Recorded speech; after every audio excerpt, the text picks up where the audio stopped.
रामेश्वरम यात्रा के दौरान ट्रेन हादसे से बचाने चले आए स्वयं महादेव, जिसे देखकर आपका भी दिल दहल जाएगा। रामेश्वरम मंदिर हिंदुओं के प्रमुख धार्मिक एवं पवित्र तीर्थ स्थलों में से एक है। तमिलनाडु के रामनाथपुरम जिले में स्थित यह मंदिर 4 धामों में से एक माना जाता है। हिंदू धर्म के लोगों में यह मान्यता है कि चारों धाम जैसे कि बद्रीनाथ, जगन्नाथपुरी, द्वारका और रामेश्वरम की यात्रा करने से मोक्ष की प्राप्ति होती है। इसका अपना अलग महत्व माना जाता है। ऐसा माना जाता है कि यहाँ डुबकी लगाने से सारी बीमारियां और दुख दरिद्र दूर हो जाते हैं। दक्षिण भारत में बना यह मंदिर 12 ज्योतिर्लिंगों में से एक माना जाता है। दोस्तों, आज की घटना रामेश्वरम मंदिर से जुड़ी हुई है, तो आगे बढ़ने से पहले महादेव के सभी सच्चे भक्त कमेंट बॉक्स में हर हर महादेव जरूर लिखें और इस चैनल को सब्सक्राइब करना मत भूलें। आज की घटना है महाराष्ट्र में रहने वाले एक व्यक्ति रमेश की। रमेश एक स्कल्पचर है और इसी कारण से उसके भारत के पुराने मंदिरों में जाकर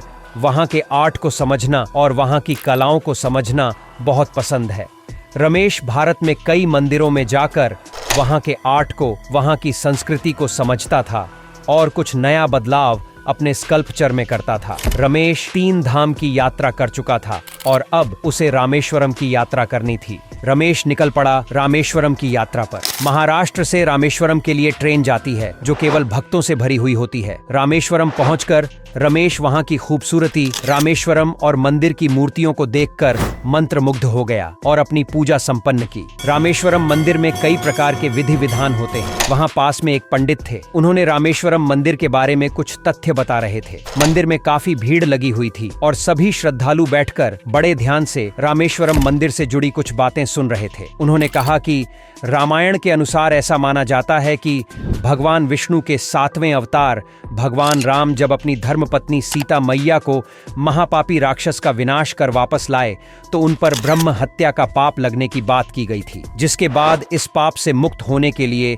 उन्हें कुछ महाज्ञानी और संतों ने भगवान शिव की आराधना करने के लिए सलाह दी। लेकिन द्वीप में कोई शिव मंदिर नहीं था, इसीलिए भगवान राम ने रामेश्वरम में शिवलिंग की स्थापना करने का निश्चय किया। इसके बाद उन्होंने हनुमान जी को शिव जी की मूर्ति लाने के लिए कैलाश पर्वत में भेजा। प्रभु राम की आज्ञा का पालन करते हुए हनुमान जी शिव प्रतिमा लेने चले गए, लेकिन उन्हें लौटने में देर हो गई। जिसके बाद माता सीता ने समुद्र किनारे पड़ी रेत से ही शिवलिंग का निर्माण किया और यही शिवलिंग बाद में रामनाथ के नाम से जाना गया। इन तथ्यों को सुनकर सभी भक्त मंत्रमुग्ध हो गए। उनका रामेश्वरम मंदिर आना जैसे सफल हो गया था। रमेश भी इन कथाओं को सुन रहा था। आध्यात्मिकता में उसका विश्वास बहुत अधिक था। रमेश को आध्यात्म से जुड़े हर मंदिर के कलाओं से जुड़े चीजों को जानने में बहुत दिलचस्पी थी। जब उसे रामेश्वरम मंदिर के इतिहास के बारे में पता चला तो उसने तय किया कि वह अन्य मंदिरों के सभी इतिहासों की खोज करेगा। रामेश्वरम में पूजा कर रमेश घर वापस जा रहा था। यह ट्रेन रामेश्वरम से महाराष्ट्र को जाती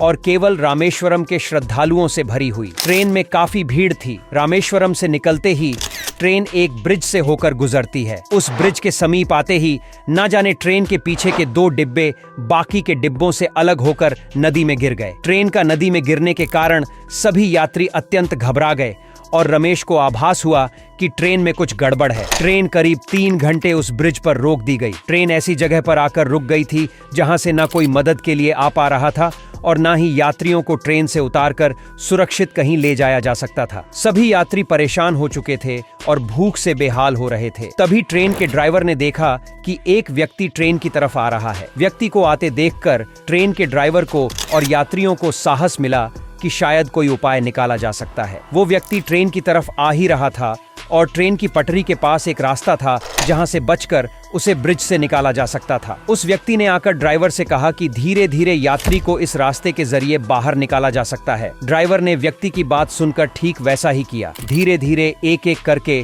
ट्रेन के सभी यात्रियों को सुरक्षित वहां से निकालने में सक्षम हो गए। रमेश जब उस व्यक्ति से मिला तो उनकी चमकती आंखें और चेहरे पर मुस्कुराहट देखकर उसे आभास हुआ कि यह कोई साधारण व्यक्ति नहीं है। व्यक्ति के रूप में जरूर बाबा रामेश्वरम हमारी मदद करने के लिए आए हैं। रमेश ने अंत में उन्हें धन्यवाद करते हुए प्रणाम किया और इस तरह बाबा रामेश्वरम ने अपने सभी भक्तों की जान बचाई। यह वीडियो आपको कैसी लगी हमें कमेंट बॉक्स में जरूर बताइएगा। साथ ही अगर आप हमारे चैनल में नए हैं तो सब्सक्राइब कर बेल आइकन को प्रेस करना मत भूलिएगा। मिलते हैं एक नए वीडियो के साथ, तब तक के लिए हर हर महादेव।